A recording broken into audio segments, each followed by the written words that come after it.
ভাই, গ্রামগঞ্জের ঝগড়া কিন্তু এখন দেখাই যায় না। দেখা যাবে কেমনে বলেন তো? মানুষ এখন ডিজিটাল যুগে পড়ে গেছে।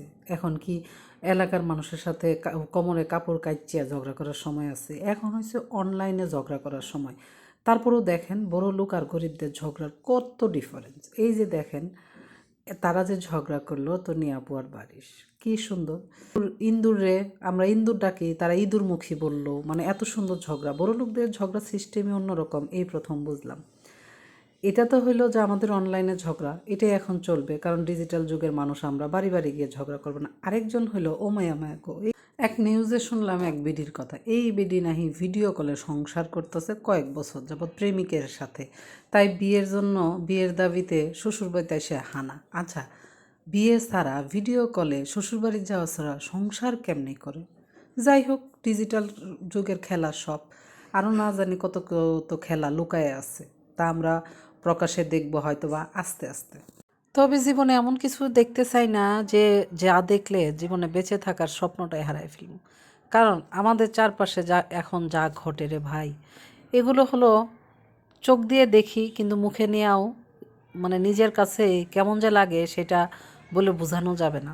তারপরেও কী করব, মৃত্যু যখন আসবে তখন চলে যাব। কিন্তু তার মধ্যে চিন্তা করি, এই যে আমাদের সন্তানগুলো এখন যারা ছোট আছে আস্তে আস্তে বড় হইতেছে, এরা যে জীবনে আরও কত কি দেখবে, এরা কি ভালো থাকতে পারবে, নিজেকে ভালো কিছু শিক্ষা দিতে পারবে, এই চিন্তায় আসলে সব সময় করি। কারণ আমরা এখন অনলাইনের জগতে এমন কিছু নাই যে আমরা দেখি না। এই ফুলাফানের হাতে হাতে এখন মোবাইলটা মানে কি বলবো, টিভি দেখার পরেও তাদের মোবাইলটা লাগবে, কারণ এটা হলো শয়তানের বাক্স। এটার ভিতরে পৃথিবীর সমস্ত কিছুর আকর্ষণ এখন।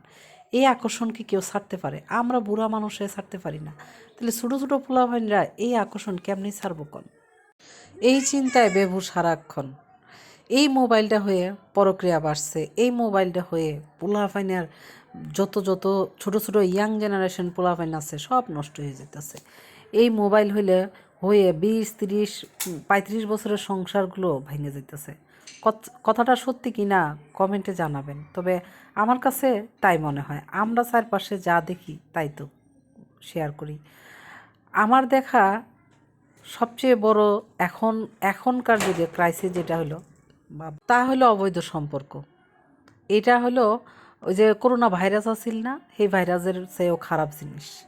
তারপরে আরেকটা হলো এই প্রক্রিয়ার থেকে আস্তে আস্তে সংসার ভাঙনের ভাইরাস, যে ভাইরাস এখন একটা ঘর পর পর এই ভাইরাসটা মনে হয় ছড়াই গেছে।